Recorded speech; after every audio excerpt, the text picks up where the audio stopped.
유쾌상쾌 통쾌 정치 토크쇼 정치 인싸 소개부터 가겠습니다. 네, 안녕하세요. 조영주입니다. 안녕하세요. 박성태입니다. 안녕하세요. 김종혁입니다. 네, 안녕하세요. 장성철입니다. 연장자 우선 하신 거예요? 네? 연장자 우선. 아니 여기 저는요 작가님이 써준 대로 저는 순서 기다리고 있었어요. 진짜 이게 몇 년째인데 선수들이 왜 이러십니까? 아니 있잖아요. 저는 진행의 아나운서 이선영이고요. 광고 얼른 듣고 오겠습니다.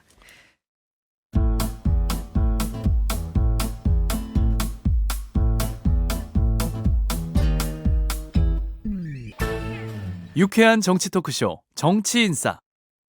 네, 여러분은 정치인싸와 함께하고 계십니다. 오늘 이야기는요, 한덕수 권한대행 얘기로 출발을 좀 해볼 건데요. 장 수장님이 어제 좀 호언장담을 하셨잖아요. 네. 한 권한대행 출마한다. 네. 출마하실 것 같아요. 난가병에 걸리신 것 같습니다. 난가? 네, 정치인들에게 난가? 상당히 그 전염성이 강한 병이거든요. 난가 이게 단계가 있어요. 4단계. 오. 난가라고 먼저 이렇게 고민을 하죠. 그러다가 날까? 좀 더 생각을 해보고 난가 보네. 그러다가 결국에는 나네. 오. 그러면서 이제 출마하는 거예요. 그럼 지금 한대행은 어느 단계예요, 지금? 지금 난가 보네. 난가 보네. 3단계예요. 네. 이제 출마 직전까지 가면 기자회견 직전에 가면 이제 난해라고 확신을 하니까 하는 건데 지금 난가 보네 이런 단계인데 여러 가지 좀 논리로 주변에서 설득을 많이 한 모양이더라고요. 주변에 참모질도 설득을 많이 했고요. 당내에 있는 분들도 상당히 설득을 많이 한 것으로 그렇게 알려져 있습니다. 아니, 윤석열 대통령이 좀 어떤 이야기를 했지 않았을까 이렇게 추측하는 분들도 있던데. 그거보다는 뭐 한덕수 권한대행의 참모들과 당의 성일종 의원을 비롯한 윤석열 대통령 시절에 획관으로 좀 여러 가지 활동을 했던 분들이 한덕수 총리가 하는 것이 제일 낫다. 왜냐하면 이제 이런 논리가 있는 것 같아요. 우리가 그냥 언론에 나왔던 것처럼 아이고 지금 통상 문제가 가장 중요합니다. 통상교섭 본부장 하셨던 그 노하우가 있지 않으십니까? 그리고 경제적으로 지금 후보들 나오는 사람 중에 제일 전문성이 있지 않습니까? 그리고 국무총리 하시고 대통령 권한대행 하시고 국정운영 경험도 있으시지 않으십니까? 점점 설득되시죠? 아직 그래요? 어떠세요? 아니 좀 더 있어요. 그리고 지금 미국 트럼프 미국과 통상 교섭 협상 많이 해야 됩니다. 미국이 지인 많으시잖아요. 주미대사까지 하셨잖아요. 영어도 능통하게 잘하시잖아요. 그러고 특히 호남 출신이시잖아요. 그러니까 호남에서 표를 더 많이 얻어올 수 있어요. 이렇게 막 쭉 설득해 나가는 거죠. 그러면서 이제 당에 있는 분들은 저기 대행님 결심만 하세요. 저희가 윤석열 대통령 만들었던 조직 그대로 다 갖고 있지 않습니까? 결심만 하시면 저희가 쫙 붙어가지고 그냥 저희가 다 모든 걸 다 해결해 드릴게요. 이런 식으로 설득을 해요. 근데 이제 총리실 쪽에서 나오는 얘기를 해보면 이런 거더라고요. 결국에는 이번 대선을 이재명 나빠요. 윤석열 지키자. 이 선거로 하면은 필패다. 그러니까 결국에는 통상 문제, 경제 문제, 관세 문제, 미국과의 문제, 외교 문제 이거로 접근을 해야 그래도 보수파 국민의힘이 이길 수 있는 가능성이 조금이라도 있다. 그거의 최고 적임자 누구냐? 한덕수네. 난가 보네. 이제 이렇게 되고 있는 상황이죠. 김 의원님. 왜 우리가 작전조라고 그러잖아요. 근데 작전조뿐만이 아니라 대통령 후보나 정치인들이 뜨기 시작하면 뭐 주식 시장이 출렁이는데 한덕수 예를 들면 총리와 관계됐다는 주식이 한 25% 올랐어요. 진짜로 며칠 사이에 막 뛰고 있더라고요. 그러니까 그런 거 보면 이거 뭔가 좀 움직임이 있는 건가 보다라고 얘기하는데 이제 당 지도부에서 이런 식으로 추대해서 무슨 한덕수 총리를 우리 국회의원들이 출마 촉구한다라는 것들 자제해달라라고 이제 지시를 내렸으니까 그런 부분들에 대해서 어떻게 반응을 할지는 저는 잘 모르겠습니다. 그런데 쉽지는 않죠. 왜냐하면 제가 보니까 역대로 다 그랬잖아요. 최규하 총리도 본인이 신군부로부터 지지를 받아서 공식적인 대통령이 될 수 있을 것이다.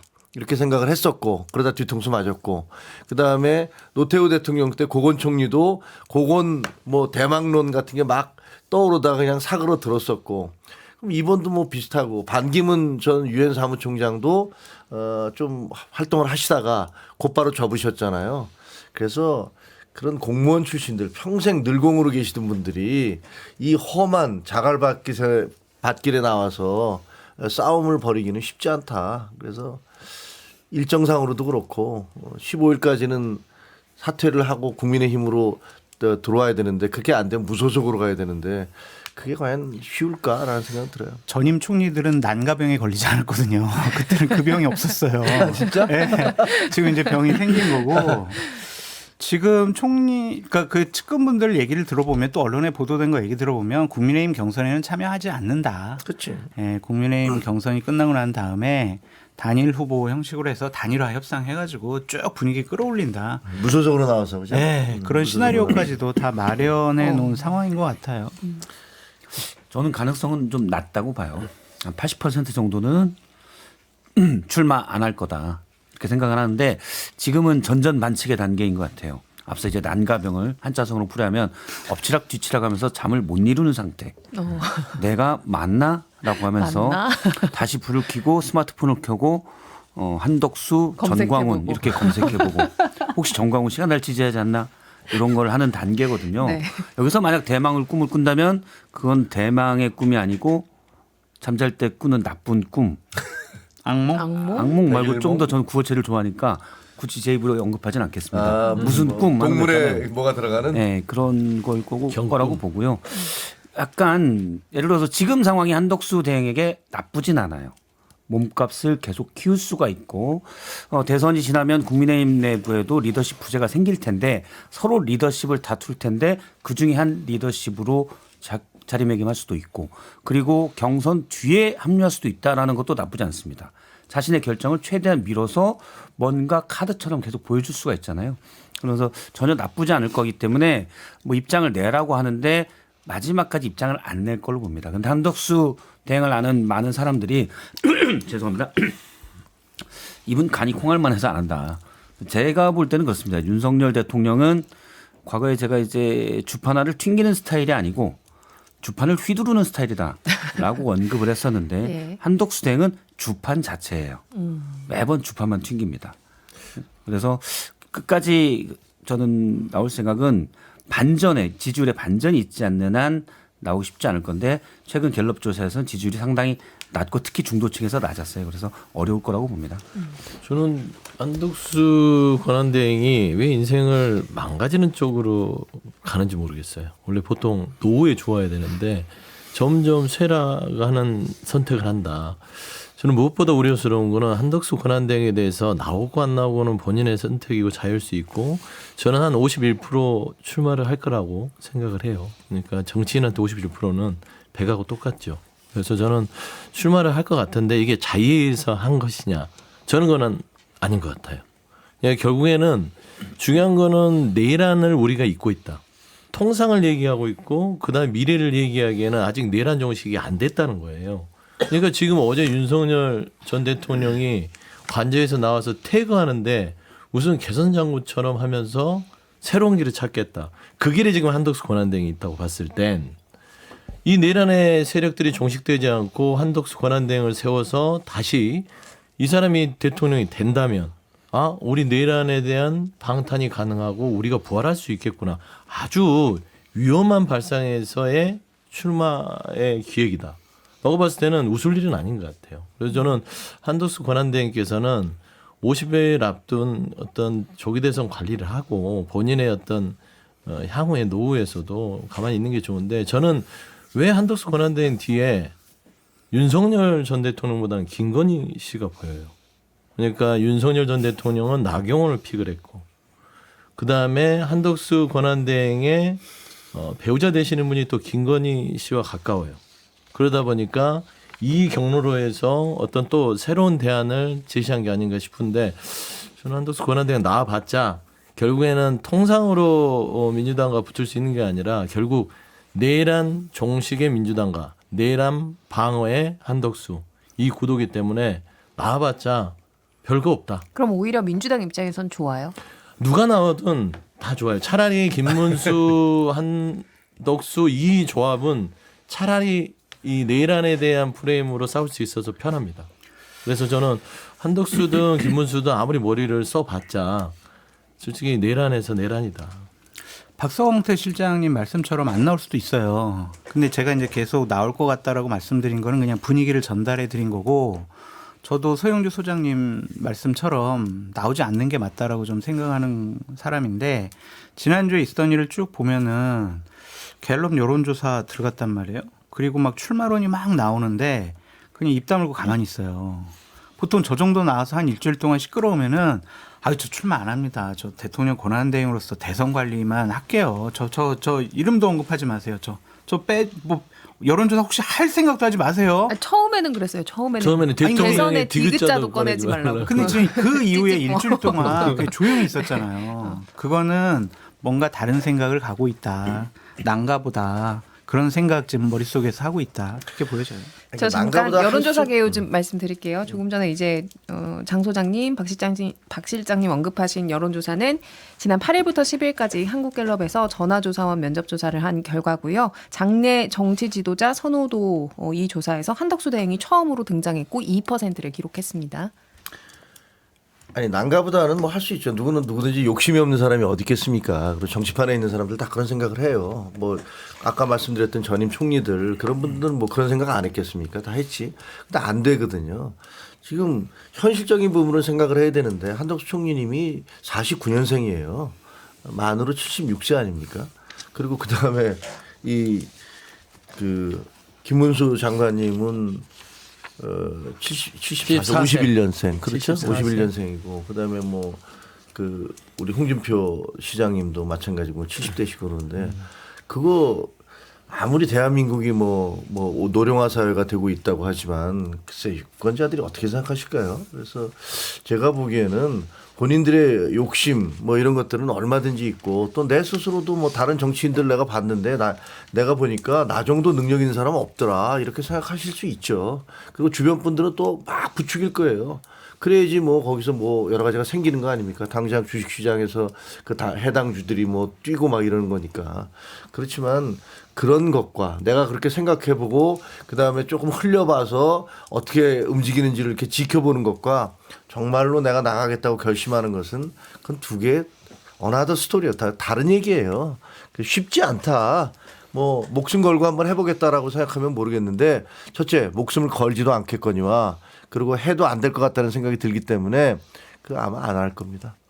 저도 한덕수 대행이 나이가 다는 아니지만 한 10년만 젊었어도 어쨌든 차기의 보수의 어떤 리더십을 염두에 두면서 실패해도 그걸 할 수가 있잖아요. 그런데 지금은 그 정도의 동인이 크진 않아요. 물론 지금 계속 이 정도 상태로 있는 게 손해볼 건 없지만 나중에 어느 정도 위치하더라도 차기 대선 주자를 또 노릴 수 있냐 그것도 아니거든요. 네. 그래서 저는 큰 동인이 별로 없다. 그리고 여론조사 말씀하셨으니까 국민의힘 지지층으로 했을 때 한덕수 대행이 6%가 나왔습니다. 그 위로 김문수 27, 홍준표 14 이렇게 되거든요. 그러니까 그 정도 한동훈 13. 그래서 간신히 그러니까 뉴페이스는 어떤 파격적인 게 있어야 되는데 간신히 4등이에요. 물론 초기에 나온다고 해도 보통 지금 초기라서 그렇다 쳐도 원래 뉴페이스는 반기문 전 유엔 사무총장도 그랬고 초기에 더 힘이 강합니다. 실수 하나만 하면 그냥 무너져요.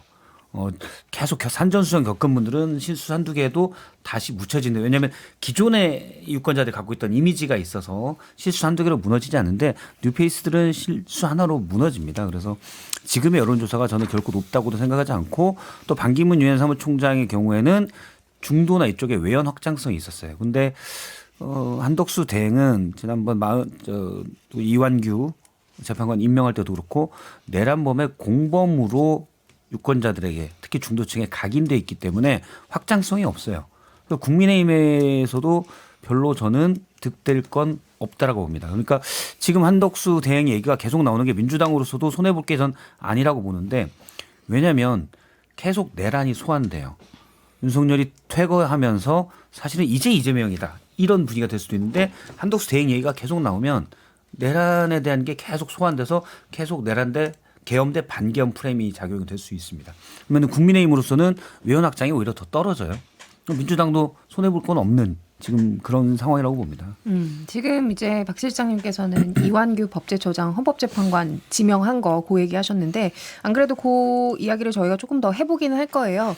그 전에 이제 여론조사 말씀하신 거 요거 자세한 사항들은 중앙선거 여론조사 심의위원회 홈페이지 참조하시라는 말씀 드리면서 지금 이제 이 지명과 관련해서 헌법소원과 효력정지 가처분 신청이 되어 있잖아요. 그러니까 한덕수 권한대행이 이 대통령의 권한을 행사하는 게 적법한가에 대해서 요거 결과 어떻게 날 거라고 보세요? 주심이 마은혁 재판관이라고 하더라고요. 이게 헌법소원, 그러니까 헌법소원이 있고 그다음에 효력정지 가처분 신청을 같이 냈잖아요. 헌법소원 시간이 걸리니까 먼저 좀 판단해달라는데 저는 약간은 인용 가능성이 더 높지 않나. 라고 봅니다. 인용되면 어떻게 되는 거예요? 그다음 효력 정지가 되죠. 지명이 되기 때문에 인사청문회 절차나 이런 게 모두가 중단이 돼야 됩니다. 아직 접수도 안 됐지만 중단이 돼야 되고 또 최근에는 이제 우원식 국회의장이 권한쟁의 심판과 거기에 대한 효력 정지 가처분도 신청을 했거든요. 이것도 될 텐데 전 헌법소원이 좀 더 가능성이 높다고 보고 상당히 빨리 될 수도 있고 이진숙 위원장 때 나흘이었기 때문에 당장 이번 주에 바로 될 수도 있습니다. 가장 인용될 거라는 보는 근거 중에 하나는 5명만 인용하면 되거든요. 이거는 과반이기 때문에 그런데 지난번 한덕수 대행의 탄핵 심판에서 기각을 했지만 의결 정족수 문제에서 권한 대행은 대통령이 임명한 사람으로서 간접적인 민주적 정당성만 갖게 된다라고 했어요. 총리가 권한 대행을 맡을 때. 그래서 권한 대행의 권한을 소극적으로 헌재가 판단을 했거든요. 그러면 이게 작용이 되면은 헌법소원이 인용될 5명은 최소한 그렇게 생각하니까 마은혁 재판관까지 이제 더해지면 6명이 될 수 있기 때문에 인용될 가능성이 높고 다만 절차상 어떤 문제가 있어요. 그건 뭐냐면 헌법소원이라는 건 내가 어떤 이 일로 나의 헌법적 권한이 침해당했어라는 거거든요. 근데 지금 이제 변호사 몇 분이 냈는데 이 부분은 뭐냐면 이분이 임명되면 장차 나의 권한이 침해될 것 같아. 라는 부분이에요. 그러니까 아직 일어나지 않은 일이죠.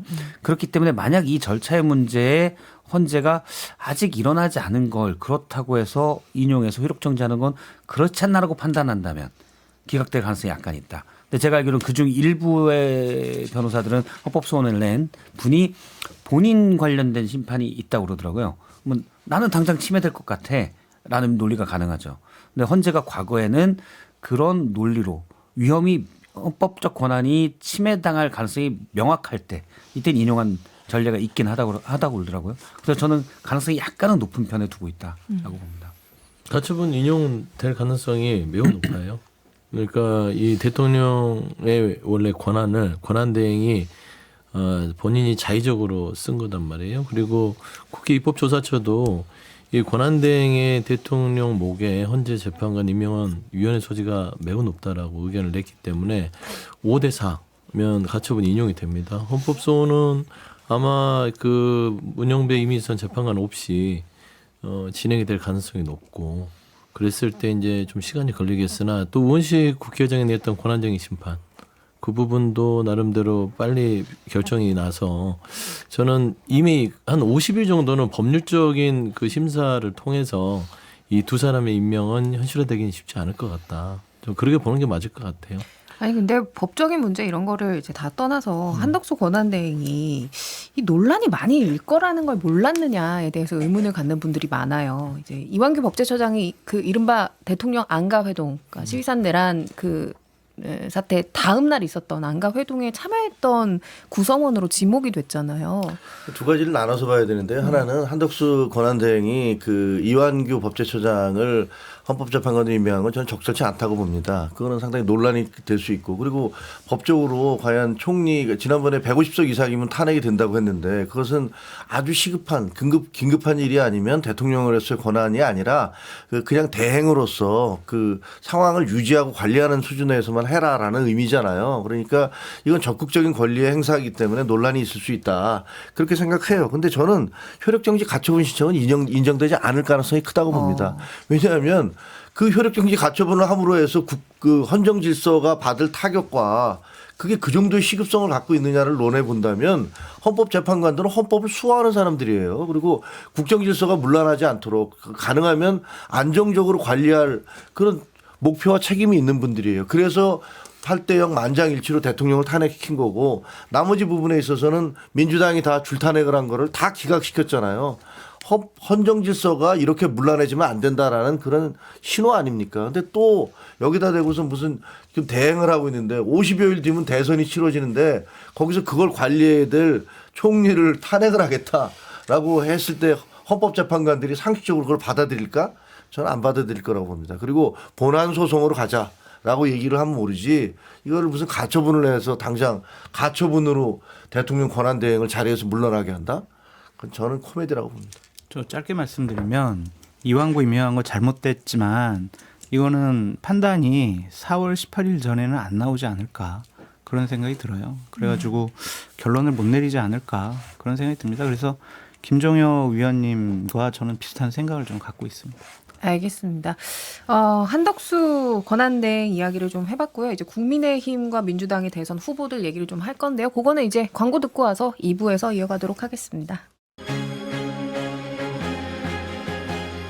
지금 여러분께서는 6회, 상쾌, 통쾌한 정치 토크쇼 정치 인싸를 듣고 계십니다.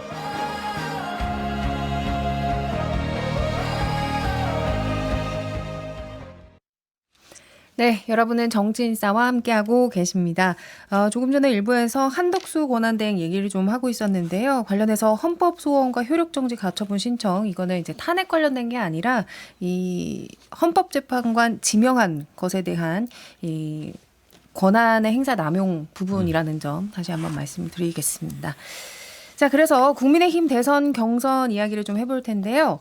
국민의힘 대선 후보가 뭐 15룡이다, 18룡이다, 20룡이다, 뭐 굉장히 많은 얘기들이 나오고 있는데 정확히 좀 몇 명 정도예요 지금? 이거 아직까지는 알 수가 없죠. 그러니까 근데 몇 분이 이제 그만두셨어요. 예를 들면 오세훈 시장님이 이제 그 빅샷이었는데 그만두시겠다 이렇게 발표를 하셨고, 그 다음에 김태흠 지사 나는 안 하겠다 이렇게 얘기를 했고, 김기현 전 대표. 김기현 전 대표. 김기현 전 대표는 뭐 실제로 그 나오실지 안 하실지는 좀 논란이 좀 있었잖아요. 근데 그만두셨고 원희룡 그 전 대표도 그만두셨으니까 많은 분들이 또 최재형 전 감사원장님도 안 하시겠다고 말씀하시고 그래서 이게 굉장히 요동치고 있는데, 과거에는 뭐 15명일 것이다, 뭐 아니다 더 많다 이렇게 얘기했는데 그거보다는 훨씬 줄어드는 분위기예요. 줄어드는 분위기고, 지금 이제 오세훈 시장께서 드랍을 하셨기 때문에. 그러니까요. 어제 이제 그렇죠. 기자회견했죠. 네. 그러면 4등이 과연 누가 될 것이냐, 이것을 놓고도 굉장히 치열한 경쟁이 벌어질 것 같습니다. 근데 이제 출마 당초에 이렇게 언급된 분들이 목적이 다 달라가지고 많은 분들이 출마 안 할 것 같다 뭐 그런 생각이 들고요. 뭐 이름 알리고 인지도 높이려고 했던 분들도 계시고, 또 이제 나 대선 후보급이야 하면서 체급을 좀 올리려고 했던 분들도 계신 것 같고요. 사전선거운동, 내년에 지방선거 있잖아요. 그래서 시도지사 같은 경우에는 사전선거운동 형식으로 좀 이름 알리려고 한 것도 있는 것 같고, 예전에는 실세였다가 지금은 정치권 이방인 역할을 하고 있는 이정현, 뭐 최경환 이런 분들은 정치권에 좀 복귀하고 싶어하는 열망이 좀 강한 것 같다라는 생각이 들고, 마지막으로는 한동훈 전 대표 같은 경우엔 진짜 대선 후보가 되고 싶어 하잖아요. 김문수, 홍준표, 한동훈, 뭐 나경원 이런 분들은 나 진짜 대선 후보 되고 싶어, 나 진짜 대선 나갈 거야, 이러한 목표가 있어가지고 각자 좀 다 다른 목표를 갖고 있는 것 같아요. 아니, 나경원 의원은 원래는 당권을 좀 노린다 이런 얘기가 있었는데 이제는 대권인가요? 진지하게? 대권을 해야 이제 그래도 에이, 대권 못했구나, 그럼 당권이라도 해야지, 이렇게 되는 거지. 나는 당권을 위해서 지금 대권 나가는 거야, 누가 이렇게 하겠어요. 그래서 일단은 목표는 원대하게 크게. 저는 나경원 의원 당권 줬으면 좋겠어요. 눈물겨워요. 끊임없는 당권에 대한 도전. 당권이면 사탕입니까? 그러니까 예를 들면은 하도 눈물겹게 당권을 염두한 출마라서 저도 제일 좀 왜 출마를 하지? 나경원 의원이 갑자기 갑툭 튀네 했는데, 그러니까 어제 오세훈 서울시장이 불출마를 사전에 알고 있었나? 그런 생각까지 들었어요. 왜 그러냐면 그러지 않고서는 룸이 없었거든요. 예를 들어서 김문수, 홍준표, 오세훈, 한동훈 이 4강 축에 있어서 다른 사람이 들어갈 어떤 룸이 없었는데 출마를 한다 그러면 당권인데 단지 당권을 노리려고 지금 대권에 출마하는 무리수를 둔다라는 것들은 조금 이해가 안 됐어요. 그래서 저는 아마 여러 가지의 지금 포석을 윤석열 전 대통령과 그 주위에 있는 친윤들이 여러 가지로 두고 있구나.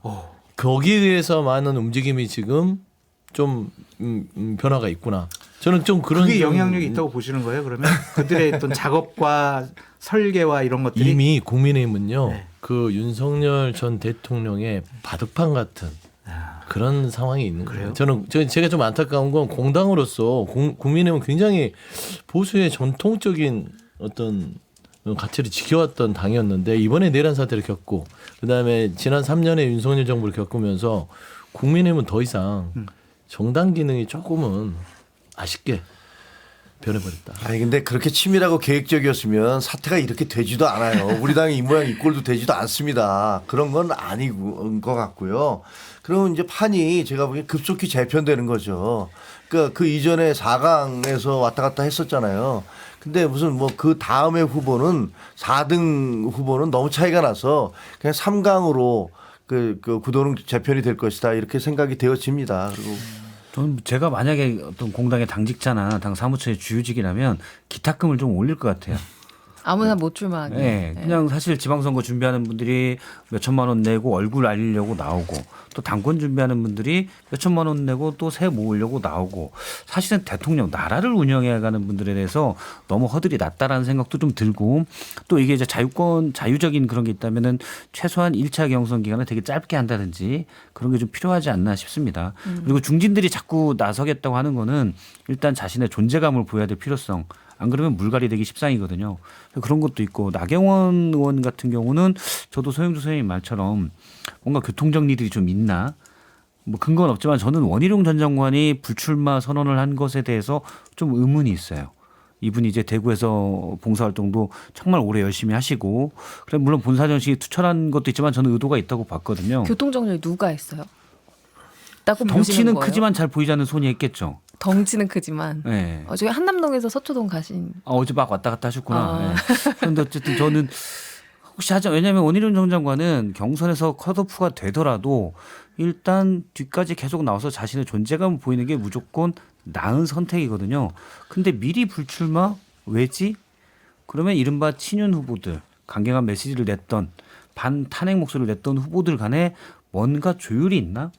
그리고 어제 오세훈 시장이 불출마를 선언한 것도 오세훈 시장은 찬탄과 반탄을 그냥 오락가락 약간 하셨지만 어쨌든 그래도 뭔가 누군가 조율을 하려고 하나라는 생각도 들고 근데 누군가 만약 조율을 해도 먹히지는 않을 거다. 큰 판에서는 그런 생각입니다.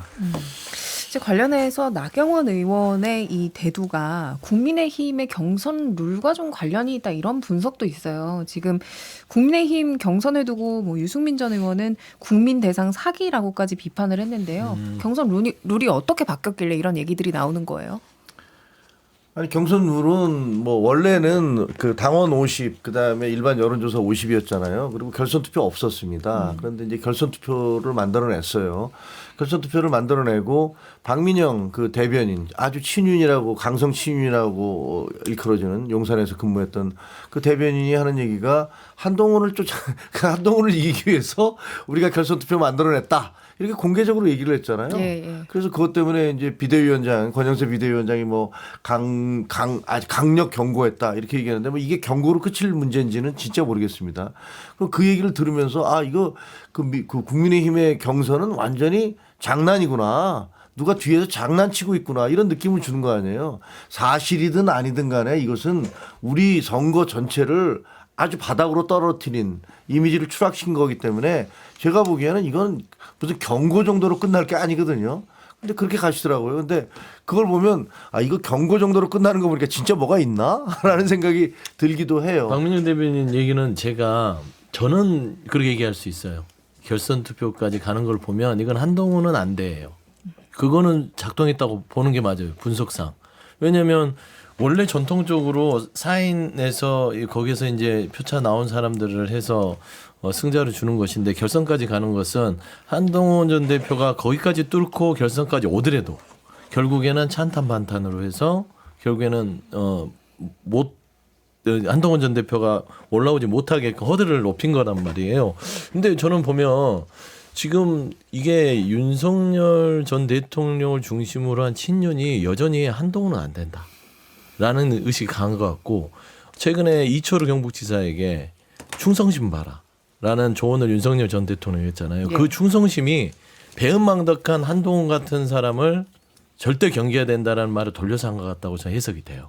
그래서 그 본인이 탄핵에 이르고 파면에 이르는 가장 큰 요인이 본인임에도 불구하고 한동훈 전 대표가 찬성을 함으로써 탄핵 소추가 의결이 되고 그리고 헌재에서 본인이 심판을 받았다. 저는 그 원망이 지금 묻어 있고 지난 당대표 경선 유형과 똑같은 구도를 만들고 있습니다.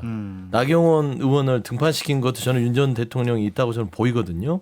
그러면 또 김문수, 나경원, 홍준표 이 세 명은 한동훈 전 대표를 견제하는 사람들이에요. 그때도 원희룡, 나경원, 윤상현 이 한동훈 전 대표 견제했잖아요. 딱 3대 1이었거든요. 구도가. 그래서 저는 그 구도로 가는 것들을 지금 친윤과 용산에서 아주 대놓고 하고 있다. 근데 네, 3대 그게 보는 게 1로 맞을 것 같아요. 3대 1로 갔을 때 결과는 한동훈 대표는 63%를 얻었고 그리고 나머지 세 후보가 다 합쳐서 30몇 프로였어요. 룰 차이가 다르잖아요. 그러니까 룰이 다르긴 하지만 그게 지금 두 가지 차이가 있는데 룰이 좀 달라요. 근데 그때 당시에는 대통령이 막강한 힘을 가지고 있었던 거 아니에요, 실제로. 근데 지금은 이제 어떻게 보면 대통령직에서 내려오신 분 아닙니까? 근데 정치인들이 그 자리에서 내려온 대통령을 위해서 자기의 정치 생명을 걸고 거기에서 충성을 하고 자기의 그 앞으로의 미래를 결정한다? 저는 가능하지 않은 일이라고 그 말이 생각합니다. 맞는데 국민은 왜 안 그래요? 정치인은 받치더라고. 자기 말이 맞다고 주장하는 거야. 아니 막 받쳐. 아니 남의 인생 남이 내린 결정을 어떻게 그건 제가 보기에는 원희룡 장관은 여러 가지 고려했을 거예요. 여러 가지 고려를 하면서 내가 나왔을 때 이게 나에게 정치적으로 얼마나 도움이 되는가를 따져봤을 것이고 야 지금 나와봤자 망신만 당하고 아무것도 안 되겠구나라고 생각하니까 그만두는 거예요. 그거를 무슨 뭐 윤석열 대통령이 지시를 해서 조정을 해서 야 넌 나가고 누구 나가고 그다음에 김문수와 뭐 나경원을 어떻게 조정을 해서 나중에 그건 제가 보기엔 불가능한 얘기입니다. 저는 일단 국민의힘 경선 룰은 역성택 반지 조항 1차에 있는 거는 유승민, 안철수를 배제하는 안이죠. 중도층에서는 소구력이 있지만 국민의힘 지지층에서는 지지율이 확 차이 나거든요. 그래서 특히 유승민 전 의원을 배제하는 거여서 참 편하게 망하는 길을 선택한 지도부다. 왜냐하면 어쨌든 그렇지 않아도 불리한 대선에서 조금이라도 변화를 만들려면 이전에서 상상할 수 없었던 것들 과격한 조치들이 필요하거든요. 근데 무난하게 망하는 길을 선택했다라는 것이 생각이 들고 또 결선이 추가가 되는데 이는 한동훈 배제 의도가 좀 있다라고 봅니다. 앞서 이제 물론 지난번 전당대회 때는 63%를 얻었는데 그때는 사실은 자 윤석열 정부가 국정 운영을 좀 이상하게 이러다 보수가 망할 것 같아. 그니 최측근으로 불렸던 당신이 가서 잘 이끌어봐라는 의도가 있거든요. 근데 지금은 그게 실패한 상황이에요. 그러면 지금은 물론 일부 팬덤도 있지만 지금은 자 실패는 당신도 책임 있어라는 여론이 전 조금 더 많아졌다고 생각을 해요. 그때보다는. 그래서 한동훈 전 대표는 지금 팬덤도 여러 후보들에 비해서 분명히 있지만 분명히 또 안티층도 있기 때문에 과반을 얻기는 부담스럽지 않겠냐라는 생각이 들고 김문수 장관이 만약 계속 간다면 저는 결선에서는 불리할 거라고 봐요. 왜냐하면 최근에 인터뷰들을 보면 이분은 너무 오래된 세계에서 살고 있다. 예를 들어 이재명 사법 리스크를 얘기하는데 아주 과거에 있었던 몇 가지 그런 걸 언급하시더라고요. 최근 게 아니고. 그러면 기본적인 최근 몇 년간의 일은 잘 모르시는 것 같아요. 그래서 TV 토론 나오면 경쟁률이 확 떨어질 것이라고 보고 대신 그 자리를 만약 나경원 전 의원이 가져간다? 그러면 조금은 김문수 전 장관보다는 결선에서는 유리한 위치라고 봅니다. 그러면은 이제 국민의힘이 요 경선 룰대로 하면은 결국에는 이제 1차에서 4명 뽑고 2차에서 2명 뽑고 이렇게 한다는 거잖아요. 그렇습니다. 탑 4, 탑 2 예측을 한번 해볼까요? 3명은 확실한 것 같아요. 여론조사 보면은 김문수, 홍준표, 그다음에 한동훈 요 세 분은 확실한데 다른 분들 중에 이 나머지 한 자리를 누가 차지할까? 유승민 후보가 될까? 나경원 후보가 될까? 잘 모르겠어요. 안철수 후보가 될까? 잘 모르겠습니다. 아니 유승민 전 의원은 지금 아직 출마 선언 안 하고 있잖아요. 지금 저희 근데 녹화하는 시간 김웅 기준으로. 전 의원이 저리 싫으면 중이 떠나야지만 이런 의미심장한 얘기를 나눴거든요. 그러면서 룰에 대해서 계속 문제 제기를 하는 걸 보면 현재의 룰대로 그대로 한다면 유승민 후보 같은 경우엔 그냥 출마하더라도 될 가능성이 적거든요. 그럼 내가 들러리 왜서 이렇게 생각할 수도 있죠. 그래서 그럼 유승민 후보가 출마하느냐 안 하느냐가 이 4강을 우리가 예측하는데 중요한 변수가 될 것 같아요. 그래서 저는- 일단 세 분만 저는 4명 다 누굽니까? 나경원이 들어옵니다. 아, 네. 이게 제가 겹치지 않아요? 김문수, 홍준표 아니, 이분들 그러니까 지지층하고? 이게 3자 구도를 만든 이유가 있다니까요. 네. 그래서 이거는 나경원 의원의 출마의 배경에는 윤석열 전 대통령이 있다고 우리가 다 추측하잖아요. 네. 구치소의 따뜻한 대화 그리고 관저에서의 따뜻한 차담. 그리고 나서 출마를 나경원 의원이 했어요. 그러면 이제 김문수 전 장관이 갖고 있는 강성 지지층에 대한 지지는 이게 꼭 따뜻함이 교감이 없어도 생겼던 그냥 자연적인 기현상이었죠. 그다음에 자연적인 기현상. 기현상이죠. 그거는 따지고 보면 내란을 내란을 찬성하고 이런 기현상이 일어나서 지금 김문수 장관이 있는 것이고 홍준표 대구시장은 기본적으로 전통 보수층의 지지를 밑자락 깔고 있어요. 근데 이제 오세훈 시장이 불출마하면서 그 자락을 나경원 의원이 채울 수밖에 없다. 왜? 윤석열 전 대통령의 픽이라고 신호가 간 거예요. 윤석열 대통령의 새로운 길은 그럼 나경원. 픽이에요. 뭐 그렇죠. 그래서 이제 새로운 길을 저는 한동훈이 아닌 길을 한동훈을 배제한 길을 내가 만들겠다라는 게 새로운 길 같은데 저는 그래서 다음 주 정도 되면은 4강 구도에 나경원이 들어올 아니 거예요. 서 소장님 예를 들면 갑자기 이제 한덕수 권한대행이 무소속 안 나가고 저는 국민의 경선에 참여하겠습니다. 15일까지니까 뭐 다음 이틀 주 남았어요. 월요일날. 이틀 남았는데 네. 이틀 그럼 남았으니까. 어떨까요? 그래도 한덕수 권한대행은 못 낄 거예요. 4강에. 못 낀다. 네, 못 낀다. 왜냐하면 이게 이게 교체 멤버가 어느 정도 동치가 돼야 되는데 한덕수 권한대행은 공무원이었잖아요. 네. 그래서 지금 뭐 연락조사에서 한 2% 나오는 걸로 나와 있지만 이게 나경원 의원이 갖고 있는 퍼센테이지를 대체할 만한 정도의 선수는 아니다. 그래서 저는 거기는 한덕수 의원이 5월달 초에 나올 것 같고 나경원으로 바로 교체되는 새로운 어떤 기현상을 또 볼 것이다. 저는 제가 그 한동훈 대표를 지지하고 있기 때문에 뭐 말씀드리기가 그렇다는 사실을 그래서 편견이 있을 수 있다라는 것들을 전제로 해서 말씀을 드립니다. 오세훈 시장님이 그만두겠다고 드롭을 선언한 것은 이 판에 게임 체인저 같은 역할을 할 거라고 저는 생각을 해요. 네. 과거에 정몽준과 노무현 후보가 단일화를 했어요. 그때 당시에 정몽준은 노무현 후보가 굉장히 기신기신하시다가 그 단일화 이후로 거의 날개를 달으셨거든요. 그때 제가 기억나는 게 있어요. 그 택시 타고 가는데 택시 운전기사가 그러시더라고요. 노무현 대통령은 하늘이 낸 사람은 낸 사람인가 봐요. 저 정몽준 후보 이기는 거 보세요. 그래서 실제로 그 다음에 굉장히 지지도가 막 치솟았거든요. 네, 어떻게 보면 친윤 후보들과 그 다음에 친윤이 아닌 후보들로 대별이 되고 있잖아요. 오세훈 후보 시장님도 친윤이 아닌 후보 쪽에 서 계셨던 거고 그 대표적인 친윤이 아닌 후보는 한동훈 후보였던 거고 그렇기 때문에 오세훈 후보가 이제 오세훈 시장님이 사퇴를 하심으로 해서 사실은 이쪽에 있는 그러니까 윤석열 대통령의 비상경험 옳지 않지라고 생각하는 분들이나 중도층이라든가 이런 쪽에서는 다른 데로 갈 데가 없어요, 사실은. 그러면 이게 전부 다 저는 한동훈 대표 쪽으로 전 대표 쪽으로 모아질 가능성이 꽤 있다라고 생각을 하고요. 탑2에 한동훈 전 대표 올라가는 거라고 전망하시는 거네요. 그렇습니다. 아마 이번 주 다음 주죠. 그러니까 다음 주 중으로 뭐 이틀 동안 후보 등록을 할 것이고 그다음에 뭐 여론조사가 이루어지겠습니다만 제가 보기에는 뭐 지금 당장 당 내에서도 거기 오세훈 시장님 돕겠다고 했던 그런 분들 다 어디로 가겠습니까? 그분들이 그러면 갑작스럽게 나는 김문수 후보님이나 아니면 홍 후보님 밀겠다라고 가겠습니까? 사실 저희 쪽에 우리 원외 당협위원장들 중에서 상당수가 같은 생각을 갖고 있지만 두 쪽으로 나뉘어 있었던 거거든요.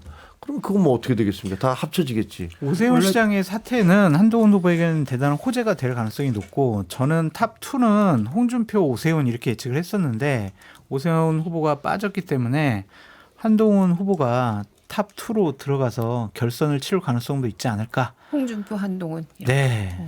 저도 원래 홍준표, 오세훈 예측했는데 오세훈 시장이 일단 빠져버렸잖아요. 홍준표, 한동훈 가능성이 높다. 그리고 탑4는 원래 정해져 있었잖아요, 사실상. 홍, 오, 한, 뭐 이렇게 정해져, 김 이렇게 정해져 있었는데, 오가 빠지면서 누가 될 거냐. 저도 나경원 의원 가능성이 좀 더 높아졌다라고 봅니다. 민주당도 경선 룰에 있어서 좀 진통이 있나요? 있죠. 지금 뭐 김동연, 김두관 두 이제 출마자들은 이건 너무한 거 아니냐. 당원 50, 일반 국민 50 이렇게 하는 것들은 조금 너무 말하자면 이재명 대표 중심의 경선 룰이다 이렇게 반발하고 있거든요.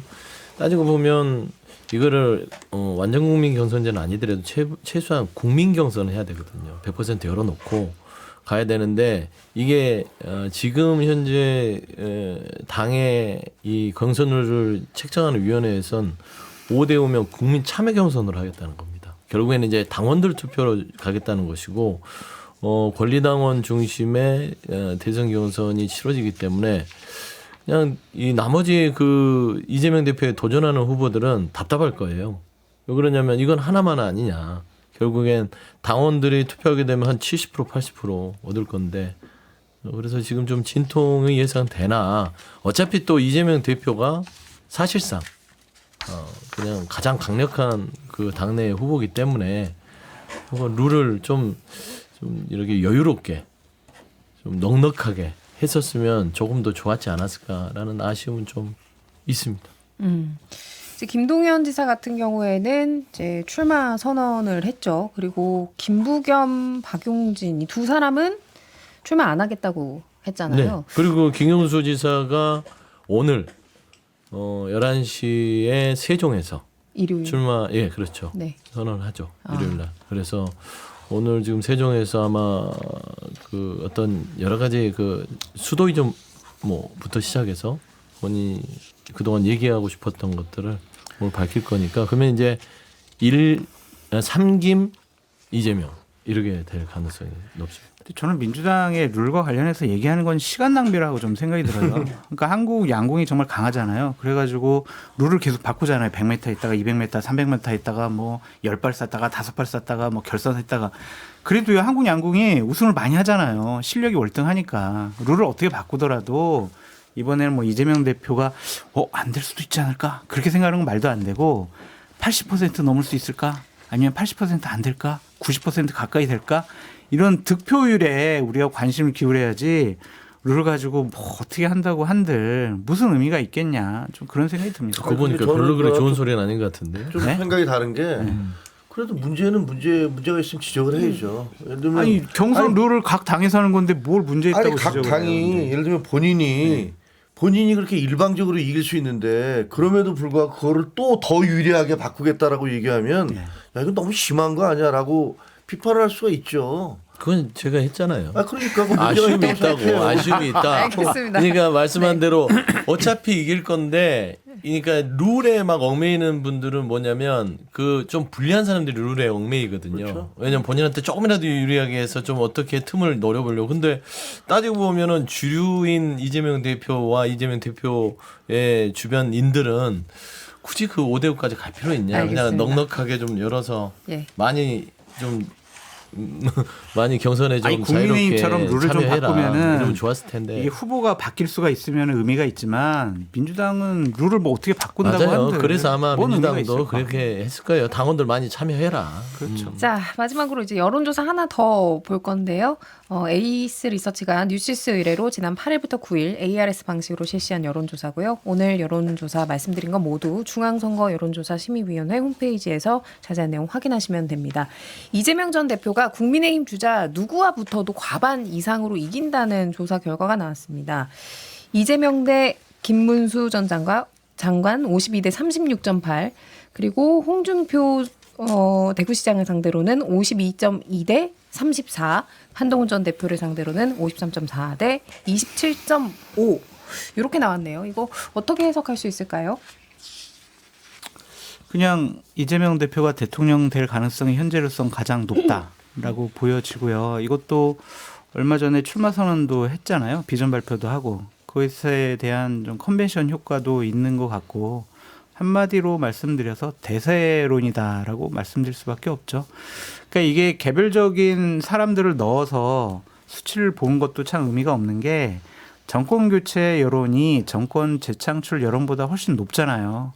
그렇기 때문에 구도 자체가 상당히 국민의힘과 보수파 진영에서 힘들기 때문에 후보를 정말 국민의힘 쪽에서 잘 뽑아야 그래도 한번 해볼 만하지라고 국민의힘 의원들과 지지층에게 좀 기대를 할 수가 있지 않을까 그런 생각이 듭니다. 지금 그러면 어렵죠. 가장 해볼 만한 상대가 누구라고 보세요? 저는 유승민 후보라고 계속 생각하는 사람이에요. 없는데요? 없는데 일단은 유승민 전 의원 같은 경우에 외연 확장을 할 수 있다라는 좀 생각이 들고 윤석열 정권 하에서 핍박받았잖아요. 그리고 중간에 계속 비판을 했었고 그렇기 때문에 자유롭단 말이에요. 이 탄핵 정부가 관련해서.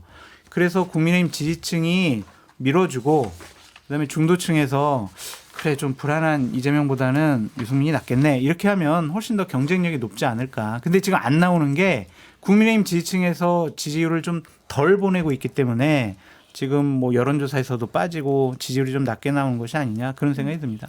서 수장님이 정리 좀 해주시겠어요? 네.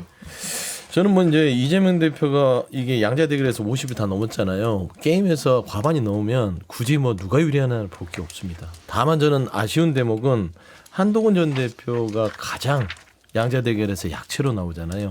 그런데 이제 이재명 대표를 잡을 적임자라고 이 한동훈 전 대표는 얘기했고 181명을 본인이 이겼다고 하는데 이 수치를 보면 그래도 탄핵을 찬성했던 사람치고는 좀 초라한 성적표다. 그래서 저는 대항마가 안 보여요. 김문수, 홍준표, 오세훈, 한동훈 아무도 없다. 나가셔서 이따 방송 끝나고 김 의원님한테 혼나지 그래요? 아니 전혀 아니 네, 왜냐면 우리도 과거에 총선할 때요. 우리가 한 20% 앞섰었어요. 근데 한 달 사이에 완전히 뒤집어져서 결국은 대패를 했는데 저는 뭐 지금 현재 이재명 대표의 지지나 다른 분들의 지지 우리가 지금 이거는 뭐 좀 달라질 수 있다라고 생각을 합니다. 알겠습니다. 여기까지 듣고요. 저희는 광고 듣고 다시 오겠습니다. 네, 정치인사 이번 주 방송은 김종혁 전 최고위원께서 함께 해주셨고요. 저희는 다음 주 토요일 오전 11시 5분에 다시 뵙도록 하겠습니다. 고맙습니다. 감사합니다.